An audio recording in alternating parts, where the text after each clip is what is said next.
দোতলা, এখান থেকে পড়লে তোমার হাড় গোড় সব ভেঙে যাবে। আর পৃথিবীতে হাড় ভাঙার কষ্ট সব থেকে বেশি কষ্ট। হ্যাঁ, হাড়টি ভাঙলে খুব ব্যথা লাগে, আমি জানি।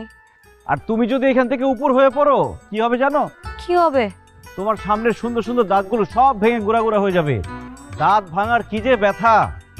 হ্যাঁ তাই তো, ছোটবেলায় আমার একবার দাঁতে অনেক ব্যথা পেয়েছিলাম, আমি জানি অনেক ব্যথা। এবার চিন্তা করে দেখো, একটা দাঁতের ব্যথায় তুমি সহ্য করতে পারোনি, এখন যদি সবকটা দাঁত ভেঙে গুঁড়া হয়ে যায়, সহ্য করতে পারবা? না। সব থেকে বড় কথা, এখান থেকে পড়ে কেউ মরে না। এটা মাত্র দোতলা, এখান থেকে পড়লে পঙ্গু হয়ে যাবা। সারা জীবন পঙ্গু হয়ে চলতে হবে। কে চালাবে তোমাকে? তাহলে আমি এখন কি করব? আমাকে ট্রাস্ট করো, তুমি নিচে নেমে আসো। তুমি মরে গেলে তোমার বাবা মা কষ্ট পাবে, কিন্তু জিতে যাবে সে রিশাদ। না না, ওই শয়তানের বাচ্চাকে আমি শাস্তি দিতে চাই।